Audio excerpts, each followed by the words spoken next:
사랑하는 하나님 아버지, 감사합니다. 아무것도 아닌 자들을, 아니 오히려 다른 이들보다 보잘것없고 부족한 자들을 창조주 하나님의 크심을 자랑하고 구속주 예수님의 구원하심을 증언하는 제자로 불러주시는 애를 감사를 드립니다. 아버지 하나님, 저희를 그렇게 영광스러운 자리에 불러주셨사오니 그에 합당한 열매를 맺는 삶을 허락하여 주옵소서. 저희가 말씀을 통해 새롭게 됨으로 하나님 나라를 이 땅 가운데서 영광스럽게 누리며 우리가 누린 나라 때문에 다른 이들도 부유하게 되는 성령의 역사를 경험하게 하여 주옵소서. 모든 걸 주께 맡깁니다. 살아계신 예수님 이름으로 기도합니다. 아멘. 네, 반갑습니다. 네, 한참 잠올 시간이죠? 네, 옆에 한번 얼굴 한번 옆에 친구들 한번 보시죠. 네, 놀랍죠? 네, 잠을 깨시기 바랍니다. 자, 약간 몸을 릴렉스 하시고, 네, 긴장을 좀 푸시고, 저 얘기하는 얘기입니다. 1, 2부 때 하도 긴장해가지고 몸이 너무 아파가지고 긴장을 좀 푸시고, 말씀을 우리 함께 들어보도록 하겠습니다. 성경 봉독은 설교하면서 말씀을 같이 읽어가는 것으로 대신하겠습니다. 제목을 한번 같이 읽어보겠습니다. 네, 시작. 예수님의 제자라 인정받는 하나님 왕국 백성. 네, 하나님의 왕국 제자 시리즈의 세 번째 설교입니다. 담임 목사님이 지난 2주간 하나님의 왕국 제자, 하나님의 왕국으로의 부르심을 받은 제자들이라고 하는 주제로 2주간 설교하셨고, 오늘 그 내용의 마지막 핵심 부분인데, 여러분과 함께 말씀을 잘 한번 나눌 수 있으면 좋겠습니다. 목사님께서 예수님께서 12제자를 부르셔서 하나님 왕국을 맡기셨다라고 하는 설교를 지지난주에 했습니다. 근데 그 제자들은 시골 촌뜨기 갈릴리 사람들이었고, 어부요, 당시 사회에서 지탄받던 세리, 그리고 폭력적인 방법으로라도 살인을 해서라도 독립을 이뤄내겠다고 하는 열심당원 등등의 당시 유대 사회에서 인정받지 못하는 사람들을 예수님께서 부르셔서 하나님의 왕국의 가장 중요한 일들을 맡기셨다라고 하는 내용이 첫째 주 그 제자로의 부르심에 대한 첫째 주 설교였습니다. 그런데 여러분, 여기에서 동의가 필요한데, 여러분이 과연 어떤 자들인가? 여러분은 과연 그리스도의 부름을 받을 만한 하나님의 왕국을 같이 건설하고 증언할 만한 제자들의 자격이 충분한가에 대한 고민이 선행되어져야 합니다. 만약 여기서 내가 그 부르심을 입을 만한 자격이 없다라고 하는 동의가 되지 않으면 제가 논리 구조를 쌓아서 설교하는 것은 여러분에게 크게 울림이 없을 수 있습니다. 왜냐하면 여러분은 하나님 나라 일을 맡기에 충분히 헌신하고 있고, 여러분의 시간과 물질들을 하나님 앞에 드려가지고 열심히 하고 있는 친구들인데, 제가 여러분에게 너희가 하고 있는 열심은 자기 중심성에서 비롯된 것일 수 있으니 돌이켜서 그리스도 예수를 따라 같이 걷자고 하면, 여러분은 이미 하나님을 위해서 충분히 수고하고 있는데, 이 황금 같은 일요일에 놀러 안 가고 이 자리에 와서 예배 드리고 찬양팀하고 특송하고 설거지하고 온갖 수고를 다 하고 있는데, 이 사람이 설교자랍시고 앞에 서서 하는 이야기가 여러분에게 동의되지 않는 허황된 이야기일 수 있다라는 이야기를 제가 하고 있는 겁니다.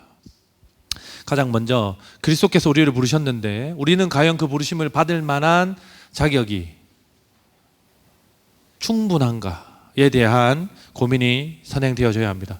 두 번째는 하나님이 그리스도 예수님에게 하나님의 왕국을 맡기신 이후에 예수님은 또다시 제자들에게 그 하나님의 왕국을 맡기셨는데 어떤 방식으로 맡기시냐면 말씀을 가르치셔서 사명을 부여하셔서 그 제자를 세상 가운데로 파송하는 방식으로 맡기셨다라고 하는 내용입니다.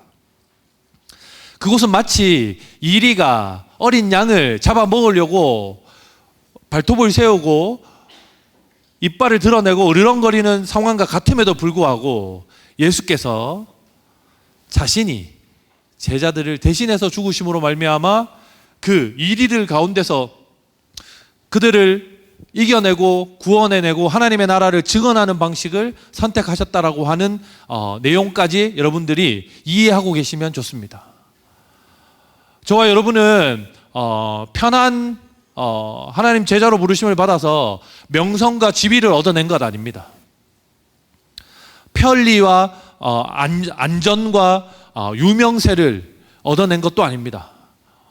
예수께서 여러분을 부르셔서 파송한 곳은 여러분을 해치려고 하는 이리들이 득실거리는 곳이고 여러분이 가지고 있는 것들을 항상 폄훼하고 그리고 여러분의 수고와 여러분의 하나님 나라를 위한 헌신들을 아무것도 아닌 것인 양 실패자들의 핑계인 양 여기는 그런 곳에서 여러분들이 그리스도를 증언해야 되는 역할들을 맡았다라고 하는 사실입니다. 저희가 이 두 가지 사실을 전제로 가지고 오늘 말씀을 같이 들으면 좋겠습니다.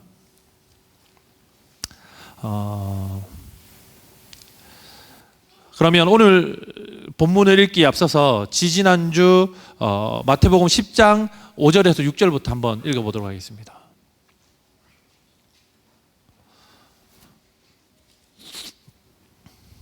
자, 같이 읽겠습니다. 예수께서 시작. 예수께서 이 12를 내보내시며 명하여 이르시되 이방인의 길로도 가지 말고 사마리아인의 고을에도 들어가지 말고 오히려 이스라엘 집에 잃어버린 양에게로 가라.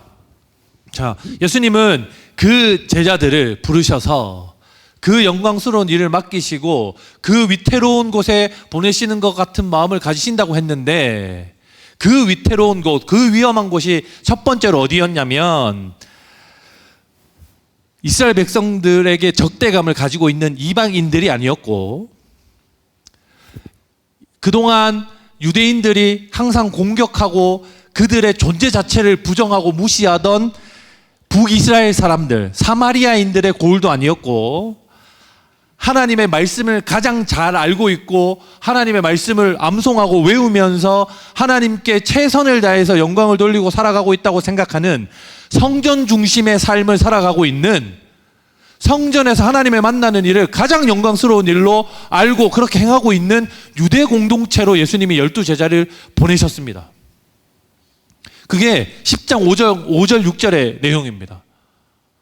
여러분, 예수님은 계획을 가지고 계셨는데 소위 예수님은 작전을 가지고 계셨는데 어떤 작전을 가지고 계셨는지 사도행전 1장 8절을 같이 읽어보도록 하겠습니다. 사도행전 1장 8절입니다. 시작. 오직 성령이 너희에게 임하시면 너희가 권능을 받고 예루살렘과 온 유대와 사마리아와 땅끝까지 이르러 내 증인이 되리라 하시니라. 저는 저를 가르쳐 주신 그 유해무 교수님의 그 비유를 따라 삼위 하나님의 천상회의, 작전회의라고 하는 표현을 자주 사용하는 편입니다. 삼위 하나님께서 세상을 어떻게 구원하고 세상을 어떻게 하나님 나라의 왕국으로 만들지에 대한 협의, 작전회의를 하셨다고 생각하는데 비유입니다. 작전회의를 하셨다고 생각하는데 그 작전회의 끝에 나온 결론이 무엇이냐면 예수 그리스도를 이 땅 가운데 사람의 몸을 입고 보내서 본디 하나님의 백성이라고 여겨졌던 예루살렘 사람들, 유대인과 예루살렘과 나머지 온 유대와 그것을 넘어서는 사마리아와 이방 족속들 땅끝까지 이르러 복음의 하나님의 나라 왕국을 건설하시겠다라고 하는 게 하나님의 작전 계획이셨습니다. 예수님은 그것에 대해서 아주 충실하게 오늘 마태복음 10장에서 유대인들에게 예루살렘을 중심으로 신앙하는 신앙 공동체에게 하나님을 알고 하나님을 잘 섬긴다고 자부하는 사람들 가운데로 예수님께서 제자들을 보내셨습니다. 마태복음 10장 18절 한번 보겠습니다. 또 너희가 시작. 또 너희가 나로 말미암아 총독들과 임금들 앞에 끌려가리니 이는 그들과 이방인들에게 증거가 되게 하려 하심이라. 네, 여러분 제가 서우 형제가 눈에 보이는데 서우 형제가 야구를 하지 않습니까? 야구 감독이 작전을 쓰면 작전이 통해야 됩니다. 예. 그 번트 도루를 대야 되는데 발이 느린 그 이대호 같은 선수를 1루로 대주자로 기용할 수는 없는 노릇 아닙니까? 그런데 잘 보십시오. 예수님이 사도행전 1장 8절에 하나님의 회의 끝에 작전 회의 끝에 얻은 결론으로 유대인들에게 먼저 제자들을 파송하셨는데 그곳에서 겪게 되는 일들이 저희가 읽은 18절 내용입니다. 한번 띄워주시겠어요? 너희가 내가 시키는 대로 내 작전대로 하면 그것 때문에 총독들과 임금들 앞에 끌려갈 거다. 여러분, 그리스도의 작전, 그리스도의 명령대로 순종했음에도 불구하고 그들이 겪게 되는 것은 유대인과 예루살렘 공동체 사람들로 하여금 핍박을 받게 되는 겁니다. 그들의 지도자, 심지어 로마에서 파송받은 총독들까지도 그들을 핍박하고 그들을 가두는 것입니다. 그러나 우리는 여기에서 우리의 감독 대신, 우리의 스승 대신, 우리의 왕이신 그리스도께서 우리를 왜 이 일들을 할 수 있는지를 힌트를 주시는데 18절 후반부에 보면 그러면 그렇게 고난과 핍박을 12제자가 받으면 그들과 유대인들, 예루살렘을 중심으로 하는 유대인들과 이방인들에게 증거가 될 것이다. 어떤 증거요? 그리스도가 하나님의 아들이요 구원자라고 하는 증거가 될 것이다 라고 말씀하고 있는 겁니다. 10장 22절을 한번 보겠습니다. 같이 읽겠습니다. 시작. 또 너희가 내 이름으로 말미암아 모든 사람에게 미움을 받을 것이나 끝까지 견디는 자는 구원을 얻으리라. 다시요. 작전을 썼는데 총독들과 임금들의 미움을 얻는 것뿐만 아니라 자기가 그 복음을 전하러 갔던 그 지역의 모든 사람들이, 그 지역의 대부분의 사람들이 자기들이 선을 행하러 왔는데 선을 받아 그 사람들이 내 선의를 받아서 오히려 악의로 미워함과 원망함으로 갚아주겠다라고 하는 게 오늘 12제자를 보내시면서 예수님께서 너희 유대 땅으로 가서 예루살렘 사람들에게 복음을 전하면 이러한 일들을 겪게 될 것이다. 그런데 내 제자들아, 끝까지 견디는 자에게는 구원이 있을 거야. 끝까지 견디는 너희의 그 견딤을 내가 유대인들과 이방인을 구하기 위한 도구로 사용할 거야 라고 하는 전략과 작전, 전술을 여러분들에게 그리스도께서 설명하고 계신 겁니다. 그러면 오늘 본문으로 한번 들어가서 마태복음 10장 34절 읽어보겠습니다. 시작. 내가 세상에 화평을 주러 온 줄로 생각하지 말라. 화평이 아니요 검을 주러 왔노라. 네. 그러면서 예수님께서 제자들에게 예수님의 전략과 전술을 다시 한번 설명하십니다. 야, 내가 화평을 주러 온 게 아니라 칼을 주러 이 땅에 왔어. 저는 이 부분이 오늘날의 일반적 상식적인 그리스도인들이 가장 받아들이기 힘든 부분이라고 생각합니다. 왜냐하면 우리는 이미 마태복음 5장 9절을 한번 볼까요? 같이 읽어보겠습니다. 시작. 화평하게 하는 자는 복이 있나니 그들이 하나님의 아들이라 일컬음을 받을 것이미요. 하나님과 사람들, 아담과 하와로 대표되는 사람들 사이에 생겼던 죄의 굴곡 때문에, 죄의 분쟁 때문에 사람들은 하나님과 화목할 수 없는 관계가 되어버렸습니다. 하나님은 사람들에게 나아가면 사람들이 하나님의 거룩하심 때문에 죽게 이르는 상황에 발생했습니다. 그래서 하나님과 사람들은 도무지 화목할 수 없는 존재들이었습니다. 그런데 그런 사람과 하나님의 관계를 그리스도 예수께서 사람의 몸을 입고 오심으로 화목하게 하신 게 세상의 왕, 만왕의 왕으로 오신 그리스도의 역할이십니다. 그리고 마태복음 5장은 새롭게 탄생한 그리스도가 왕이 되는 하나님의 나라 산상수훈 그리스도 하나님의 새로운 법을 설명하시면서 화평케 하는 자들이 하나님의 아들이라고 일컬음을 받을 거야. 하나님의 원수였던 자들이 이제는 그리스도 예수 때문에 화평케 하는 자들이 되었어라고 하는 대전제를 가지고 마태복음 설교를 저희가 지금까지 들어오고 있는 것 아닙니까? 그래서 여러분에게 세상과 하나님을 화목하게 하는 화해자로서의 삶을 사십시오라고 하는 등등의 설교가 가능한 겁니다.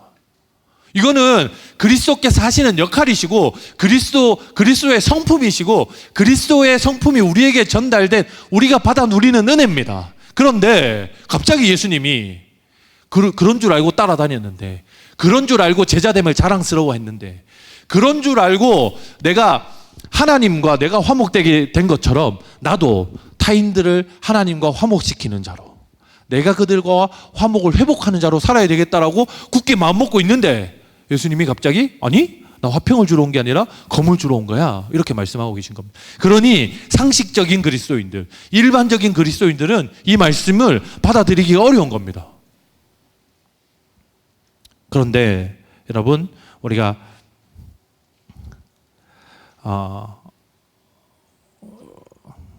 말씀을 한 군데 찾아볼 건데, 왜 예수님께서 화평이 아니라 검을 주러 왔다고 얘기하는지 우리 미가서 7장 2절에서 6절을 찾아보면서 한번 힌트를 얻어보겠습니다. 같이 읽읍시다. 경건한 시작. 경건한 자가 세상에서 끊어졌고 정직한 자가 사람들 가운데 없도다. 무리가 다 피를 흘리려고 매혹하며 각기 그물로 형제를 잡으려 하고 두 손으로 악을 부지런히 행하는도다. 그 지도자와 재판관은 뇌물을 구하며 권세자는 자기 마음의 욕심을 말하며 그들이 서로 결합하니 그들의 가장 선한 자라도 가시 같고 가장 정직한 자라도 찔레 울타리보다 더하도다. 그들의 파수꾼들의 날 곧 그들 가운데에 형벌의 날이 임하였으니 이제는 그들이 요란하리로다. 너희는 이웃을 믿지 말며 친구를 의지하지 말며 내 품에 누운 여인에게라도 내 입의 문을 지킬지어다. 아들이 아버지를 멸시하며 딸이 어머니를 대적하며 며느리가 시어머니를 대적하리니 사람의 원수가 곧 자기의 집안 사람이리로다. 제가 예수님께서 제자들을 유대인들 가운데로 파송하는 게 작전이라고 하는 이유는 여기에 있습니다. 왜냐하면 예수님이 제자들을 파송하시면서 제자들에게 들려주는 화평이 아니라 검을 주러 왔다라고 하는 예수님의 자기 증언은 미가서 7장을 차용해서 하시는 이야기이기 때문에 그렇습니다. 미가서 7장은 히스기야 왕 때 이스라엘 백성들이 얼마나 타락했는지를 보여줍니다. 히스기야 왕 시절에 미가 선지자를 불러서 하나님이 이스라엘에게 전달해야 됐던 메시지가 무엇이냐면, 너희 중에 2절 한번 보여줄까요? 너희 중에 경건한 자가 세상에서 끊어졌다. 정직한 자가 사람들 가운데 도무지 찾아도 없다. 무리가 다 피를 흘리려고 애를 쓰고 매복 숨어서 그물로 대적과 이방인을 잡으려고 하는 게 아니라 너희 형제를 잡으려고 하고 있다. 당시 이스라엘 백성들의 삶이었습니다. 하나님의 백성이라고 하는, 아브라함의 후손이라고 하는, 출애굽을 경험해서 하나님의 약속의 땅을 얻었다라고 하는, 다윗 왕이 얼마나 선한 통치자여서 하나님의 선한 통치를 맛보았다라고 자부하고 자랑하는 자들, 그 하나님을 노래하며 사는 사람들의 삶이었댔냐면 경건한 자도 없고 정직한 자도 없고 다 피를 행하여 다른 사람들 것을 뺏으려고 하고, 심지어 그것이 대적자들이 아니라 자기 형제들을 해하려고 하는 사람이다라고 하는 것이 미가 선지자의 증언입니다. 예수님은 이 증언을 누구에게 칼로서 던져주고 있냐면 유대인들에게, 하나님을 잘 아는 자들에게, 말씀을 줄줄줄 외우는 자들에게, 오늘도 1년 된 수송아지를 잡아서 제사를 멋지게 드리고 온 사람에게, 그 기름진 이 부위를, 은비 왜 웃지? 기름진 부위라고 이렇게 하는데, 기름진 이 부위를 잘라가지고 번제로 드리면서 그 소고기, 그 향기로운 기름 타는 냄새를 하나님 앞에 그 영광스러운 모습으로, 원래 피의 제사는 여러분 그 짐승을 잡아가지고 피칠갑을 해가지고 자기 죄가 얼마나 더러운지, 생명의 죽음 없이는 자기 죄가 용서할 수 없다라는 처절한 그 몸부림 가운데서 제사를 드리고 와야 되는데, 깨끗한 옷으로 그 제사장들에게 그 자기 집에서 끌고 온 짐승도 아니고 성전에서 돈 주고 산 그 짐승으로 그럴듯하게 갖춰진 형식과 예전과 아주 훌륭한 방식으로 제사를 드리고, 자신들은 하나님을 잘 믿고 잘 안다고 생각하고 있던 그 무리들에게 예수님께서 너희는 미가 선지자가 활동하던 시대처럼 선한 자도 없고 하나님을 바르게 믿고 정직한 자도 없고 형제들의 고혈과 성전에서 그거 팔아가지고 니네 이익 남기려고 하는 그 알량한 그 니네 이익 때문에 니네가 신앙을 저버리는 그런 존재인 것을 그리스도 예수께서 제자들의 파송을 통해서 고발하고 있는 겁니다. 이 말씀을 제가 여러분들에게 이렇게 그 5절 6절부터 쭉 해설해 오는 이유는 무엇이냐면, 이 말씀이 단순히 이방 민족으로 선교하는 백성들을 위해서 12 제자를 차출했다라고 하는 예수님의 선교적 명령이 아니라고 생각하기 때문입니다. 예수님의 작전하에서, 예수님의 계획하에서 유대인들 가운데로 12 제자를 보내는 것은 그들이 알고 있던 하나님, 그들이 통념적으로 하고 있던 신앙생활을 깨트리는 일이었습니다. 유대인들은 다 제사를, 예배를 잘 드리는 자였습니다. 말씀을 다 암송하고 하나님을 잘 아는 자들이었습니다. 부자 청년 아시죠? 제가 율법을 다 지켰는데 뭘 더 지켜야 구원을 얻을 수 있습니까? 이미 성실하고 아주 그럴듯하게 다른 사람들에게 내어놓을 만한 신앙의 조건들을 많이 갖춘 사람들이었습니다. 예루살렘 성전을 중심으로 신앙하는 성전 공동체 자체가 그런 성격들을 지닌 자들이었습니다. 대표적으로 바리새인들이 그렇습니다. 제사장 그룹들인 사두개인들이 화려한 세마포 옷을 입고 길을 쓸면서 다녔습니다. 자신들의 제사장인 것을 자랑하며 다녔습니다. 백성들의 죄악됨을 하나님 아버지 앞에 끌어안고 울면서 그 짐승들을 잡아서 그 처절한 피를 제단 사방뿔에 뿌리면서 그리스도께서 오실 것을 고대하고 그 피를 뿌림 없이는 백성들의 하나님의 만남, 하나님과의 화평이 없다라고 하는 사실 때문에 자기의 사명을 충실했어야 되는 제사장들이 흰 세마포 옷을 입고 성전에서 장사했던 거 세금 걷어가지고 배를 불리며 사는 게 이스라엘 백성들의 모습이었습니다. 예루살렘 성전 공동체의 모습이었습니다. 율법을 잘하는 율법주의자 바리새인들과 서기관들의 모습이었습니다. 예수님은 그들에게 미가서 7장을 던지고 있는 겁니다. 제자들을 보내셔서 그들에게 칼을 던지고 있는 겁니다. 그러면 사랑하는 성도 여러분, 여러분들과 제가 이 말씀을 오늘날 어떻게 받아야 할까요? 좋아, 나는 칼을 던지러 온 자니까 성전 공동체에 가가지고 야, 너 그렇게 신앙생활 할 거야? 너 그렇게 가식적으로 살 거야?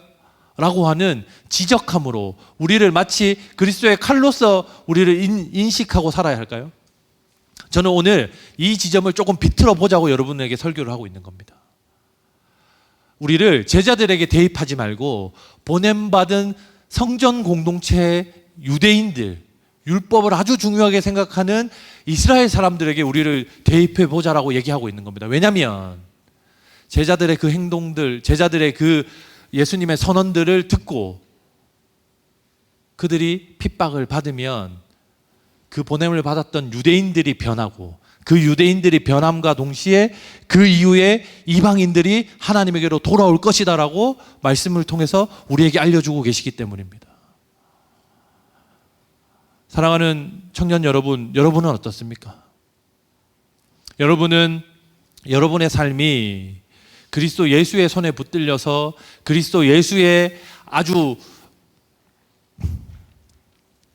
영광스럽고 은혜의 제자로서의 부르심을 입은 나같이 보잘것없는 자들이 그 영광스러운 사명을 받은 자들로 여러분의 삶을 인식하고 계십니까? 그리고 그 여러분의 은혜 받았던 그리스도를 만났던 그 경험 때문에 여러분 옆에서 별로 하나님 나라에 헌신하지 않는, 하나님 나라에 내가 속해 있다라고 인식하지 못하는 백성들이 내 변화되는 모습을 보고 돌아오고, 그들과 내가 하나님의 나라를 살아가는 그 삶의 모습들 때문에 이방인들까지 돌아오게 될 것이라고 하는 인식을, 이 말씀에 대한 해석을, 이 말씀에 대한 적용을 우리가 가지고 사냐, 여러분에게 묻고 싶은 겁니다.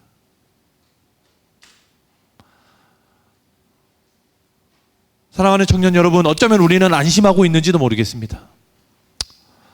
우리 교회는 그래도 꽤나 사역을 열심히 하는 교회니까, 나는 그래도 주일학교 교사도 하고 운행도 하고 식당 봉사도 하고 교회 사역이라고 하면 마다 않고 빼지 않고 다 수고하는 그런 청년이니까, 여러분은 혹시 그래서 안심하고 계실지도 모르겠습니다.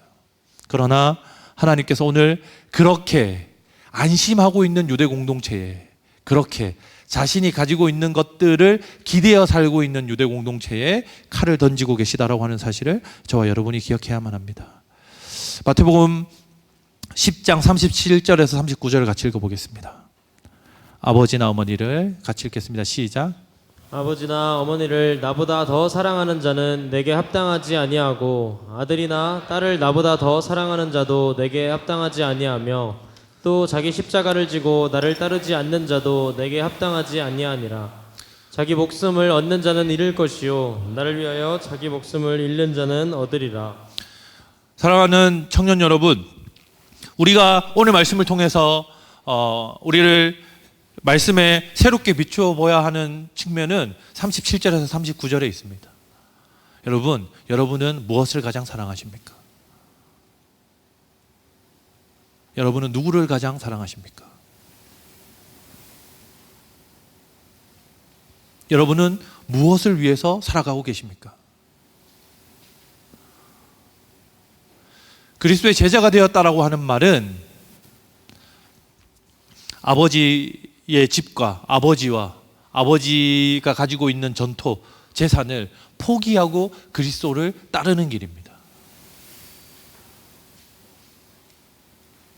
사랑하는 성도 여러분, 사실 여러분은 여러분의 가족들에게 칼을 던지고 있는 겁니다. 야, 너 왜 그렇게 열심히 해? 야, 너 결혼 안 할 거야? 야, 너 취업은 안 할 거야? 야, 너 그렇게 하다가 네 실속 하나도 못 차린다 라고 하는, 여러분의 그리스도에게 모든 것을 걸고 있는 우리의 삶 때문에 우리의 주변 사람들이, 우리의 가족들이, 내 형제들이, 내 친구들이 나에게 의문을 던져야 하는 책임들을 저희가 가지고 있습니다. 저희는 사실 그런 책임을 받은 제자들입니다. 목자들만 그런 삶을 요구받은 게 아니라 여기 앉아 있는 모든 사람들이 그런 삶을 요구받은 겁니다.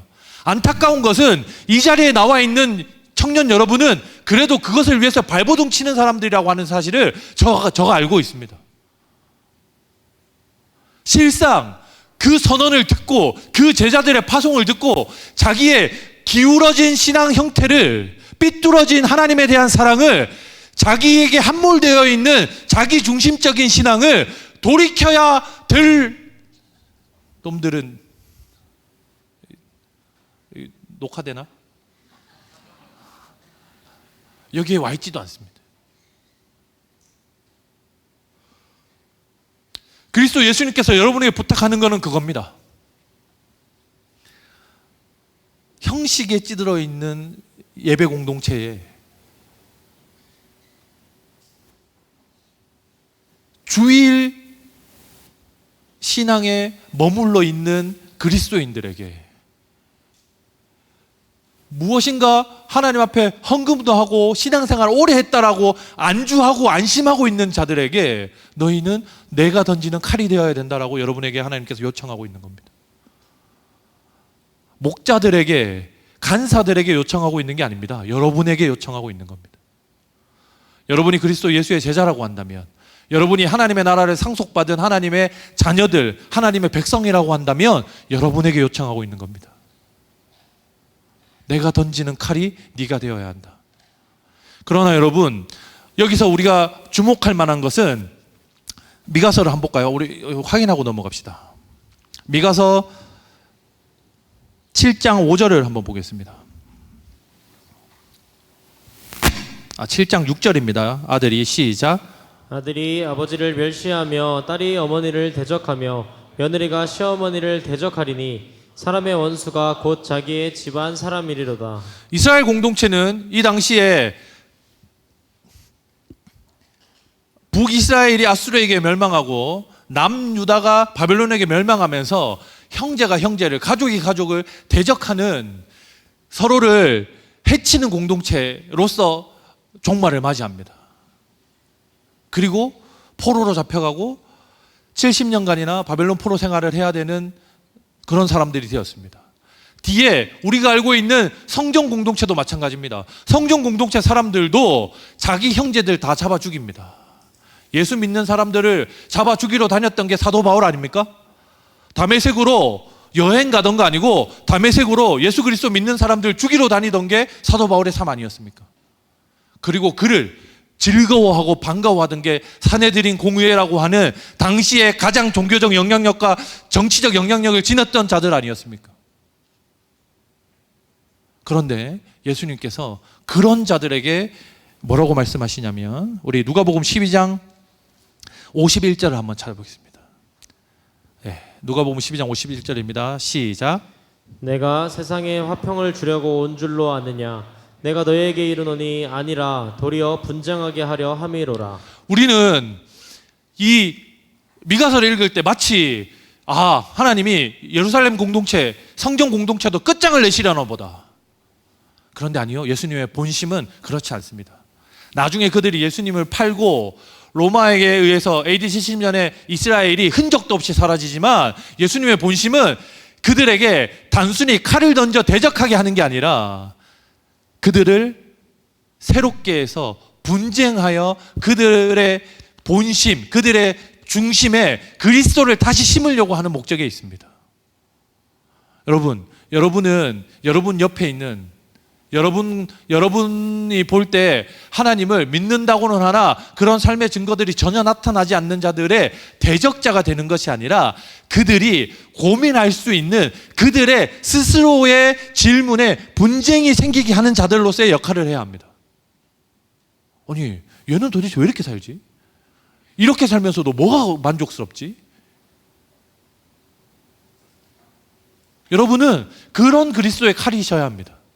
상대를 찌르고 해치는 칼이 아니라 그에게 하나님의 나라가 얼마나 영광스럽고 하나님의 나라를 따라 사는 삶이 얼마나 값진 삶인지를 증명해내서 그들과 이방인들에게까지 구원의 하나님의 은혜, 구속의 은혜가 흘러가도록 여러분을 칼로, 여러분을 분쟁으로, 여러분을 되새기는, 여러분을 그들의 마음을 뒤집는 도구로 하나님께서 부르셨다라고 하는 사실을 저와 여러분이 기억해야만 합니다. 사랑하는 청년 여러분,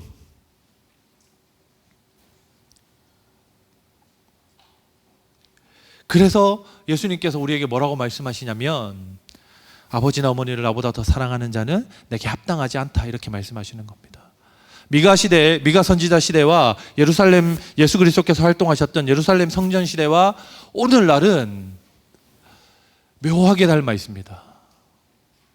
교회를 다니는 사람들, 우리가 매체를 통해서 신앙생활을 하고 있다고 하는 사람들의 삶은 참으로 기괴하기까지 합니다. 형제가 형제를 해치는 일을 서슴없이 합니다.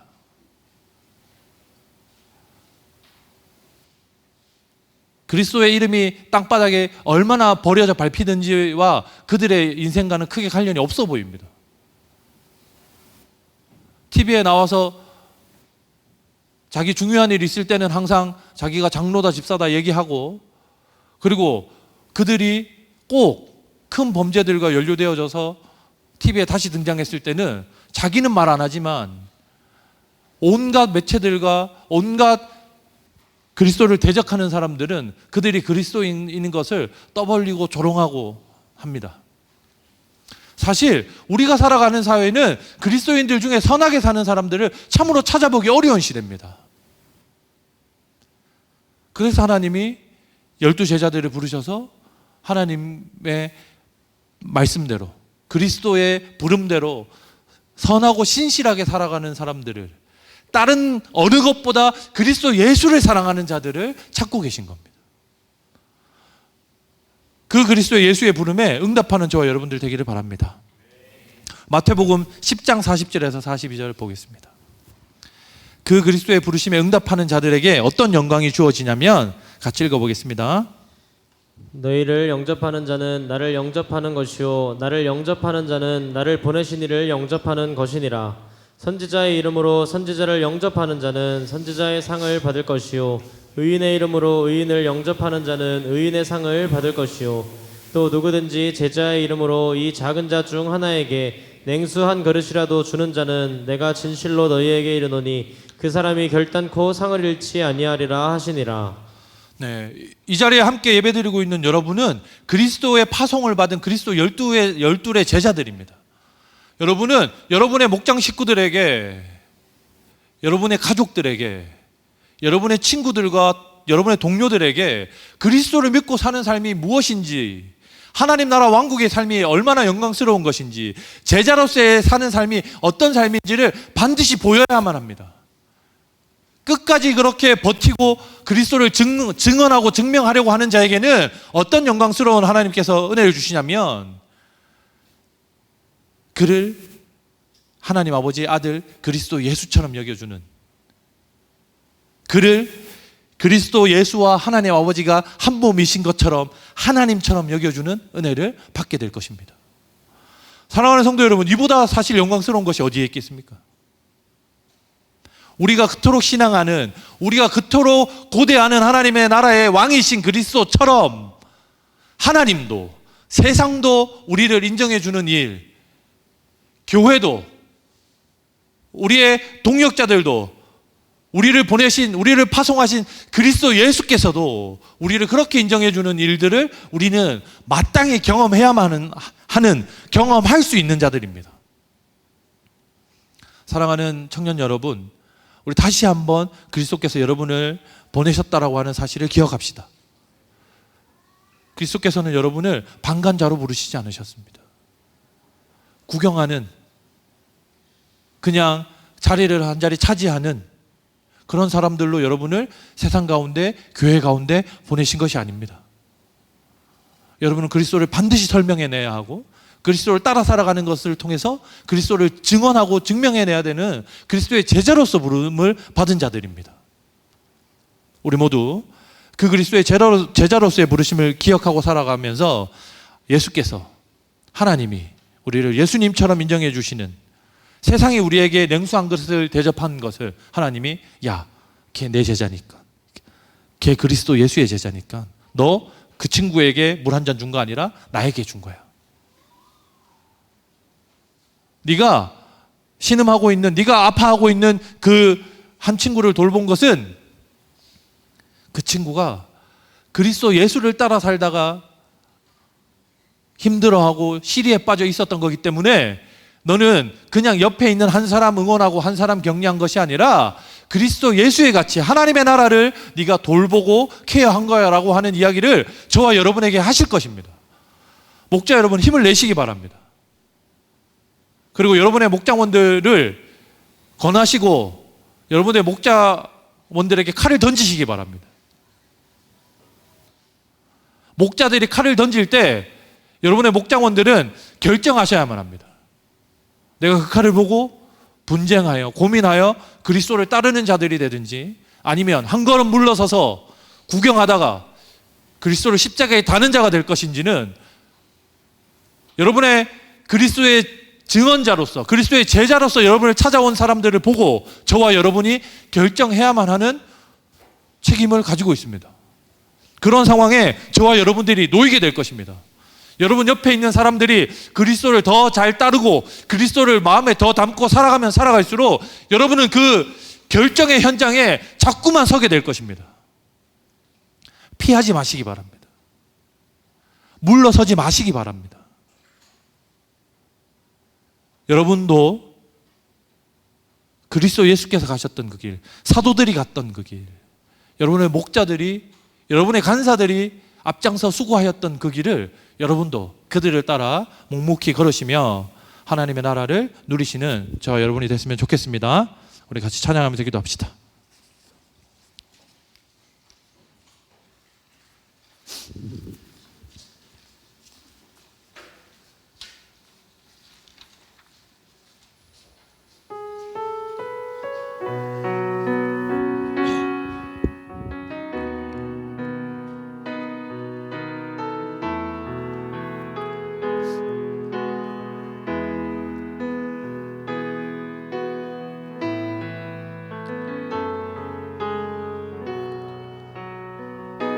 두 손 들고 찬양합니다.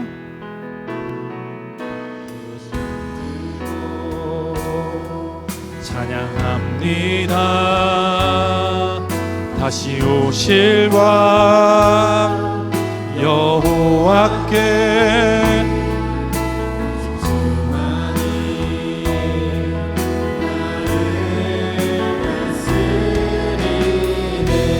나 주님만을 섬기리. 주님만을 섬기리.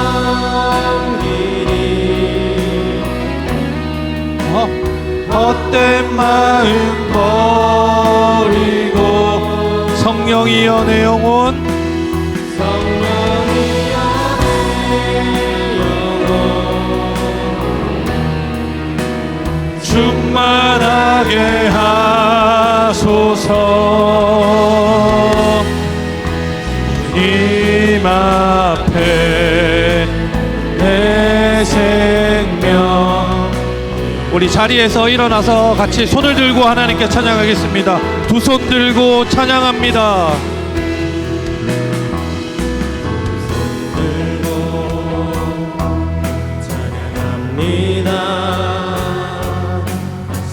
오실 왕 여호와께 주만이 나를 다스리네. 나 주님만을 섬기리. 섬기리. 헛된 마음 버리고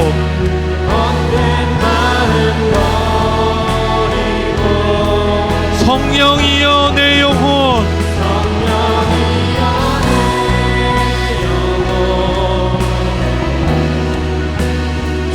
충만하게 하소서.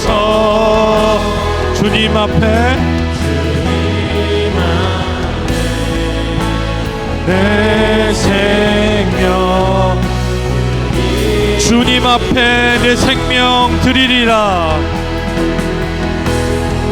주님 앞에 내 생명 드리리라.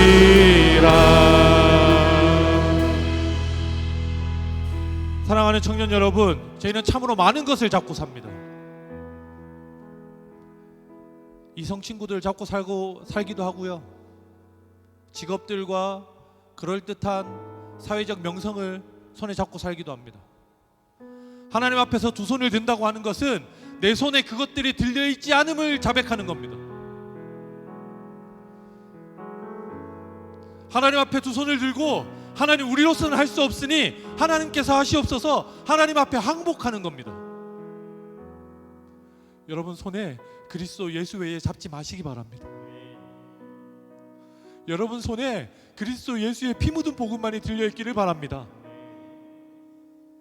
우리의 평생에 그리스도 예수의 손만 잡고 걸어가기를 바랍니다. 우리 시간 함께 기도할 때 하나님 저를 영광스러운 그리스도의 제자로 불러주시는 애를 감사를 드립니다.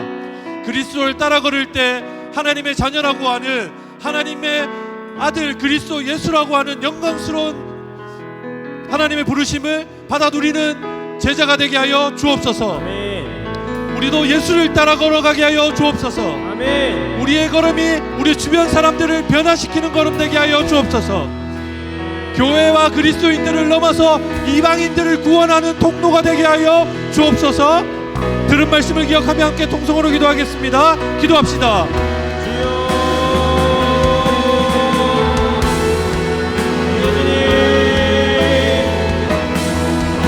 사랑하는 하나님 아버지, 하나님 우리 청년들을 하나님 긍휼히 여겨주시기를 바랍니다. 이들이 충분히 수고하고 있다고 하는 사실을 압니다. 하지만 하나님, 우리가 그리스도 외에 손에 잡고 있는 것들이 참으로 많이 있습니다. 언제까지 우리가 그리스도 외에 잡고 있는 것들을 연연하며 살아가겠습니까? 언제까지 우리가 이들을 보호하고 이들을 하나님 가르치며 가겠습니까? 아버지 하나님, 저희가 손에 손을 잡고 이들과 동역하게 하여 주옵소서. 이들과 하나님의 나라를 세워가게 하여 주옵소서. 이들이 그리스도 예수를 향해 미치게 하여 주옵소서. 이들이 그리스도 예수만을 손에 잡고 마음에 그리스도 예수만을 사랑하게 하여 주옵소서.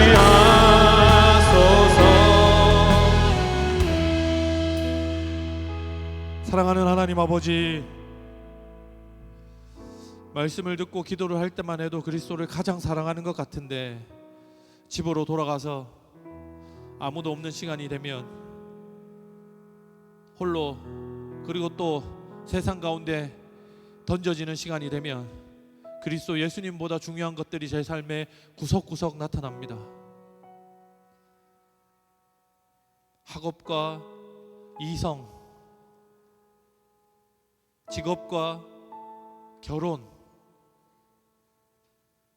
그리스도보다 소중한 것이, 예수님보다 우선하는 것이 제 삶에 자꾸만 등장할 때마다 두려운 마음이 생깁니다. 아버지 하나님, 그런 저희를 불쌍히 여겨주시고 우리 손에 그리스도 예수만으로 가득 찰 수 있도록 은혜를 허락하여 주옵소서. 성령 하나님, 우리에게 찾아오셔서 우리 안에 그리스도보다 사랑하는 것들을 다 제거할 수 있는 은혜를 허락하여 주옵소서. 피 흘리기까지 싸워 이겨내게 하시고 그리스도 예수만을 사랑하는 예수님의 제자가 되게 하여 주옵소서.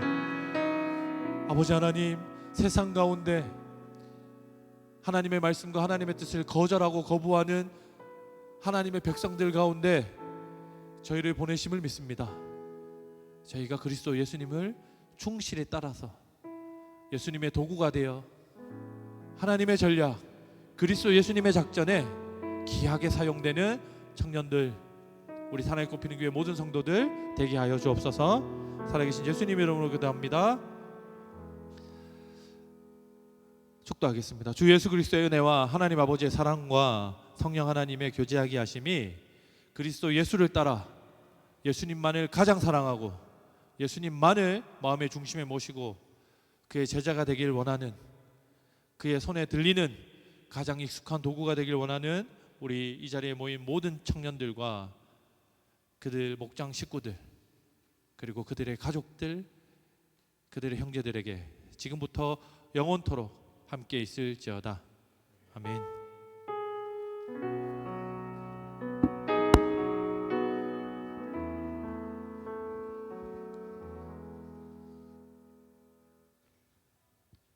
네, 광고 말씀 드리겠습니다. 먼저 교제 인사하겠습니다. 저희 목장원들과 앞뒤 좌우로 인사하겠습니다. 하나님 왕국의 제자로 삽시다. 네, 광고 말씀 드리겠습니다.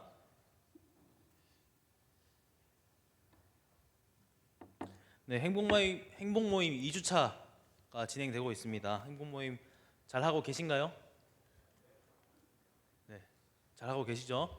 그 행복모임 활동보다 중요한 것이 저희가 베스트를 선정하고 어떻게 해서든 그 전도 대상자들을 행복모임에 초청하는 일을 가장 최우선시 해주셨으면 좋겠습니다. 저희 어제 그 교육자들 모임에서도 저희 교육자들끼리 태신자 선정하고 베스트 선정하는 나눔을 했었는데 그 일상 중에 저희가 그나마 접점이 있는 이웃들과 관계를 맺고 또 복음을 전해보겠다라고 다짐하는 시간을 가졌는데 여러분들도 학교에 친구가 없습니다 이런 핑계 대지 마시고 일상에서 또 조금이라도 접점이 있는 분들과 관계를 맺으시고 베스트 선정해 주시면 감사하겠습니다.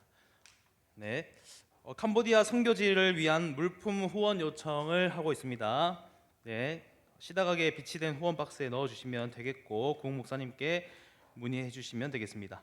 비전 트립 신청 기간입니다. 일정 확인해 주시고 신청서는 필경대 위에 있으니까 참고해 주시고 신청해 주시면 되겠습니다. 제자대학 양육반 있습니다. 제자반은 오늘 목사님이 세부의 한인교회에 그 부흥회 강사로 가셔서 오늘 제자반은 휴강입니다. 네, 플리마켓 셀러 모집을 하고 있습니다. 플리마켓이 10월 12일 주일 오후 3시부터 오후 7시까지 네, 마켓 보인동 진행합니다. 셀러 문의는 똑같이 고해찬 강도사님께 해주시면 되겠습니다. 네, 겨우 소식은 오늘 없네요. 네, 요양원에 계시고 이번에 계신 성도님들 기억해 주시고 기도해 주시면 감사하겠습니다. 네, 이번 주간 한 주간 생일이셨던 분 계신가요? 생일? 누가 생일이었나요? 생일 아무도 없나요? 전재호 생일. 오늘 생일이구나. 왜 안 일어나? 일어났어. 네. 재호 미국 갔다가 그 첫 준 거죠 오늘. 미국 나인 줄 알고 안 일어섰다가. 네. 또 없나요 생일자? 네. 우리 복귀한 재호를 향해서 축복하고 예배 마치겠습니다.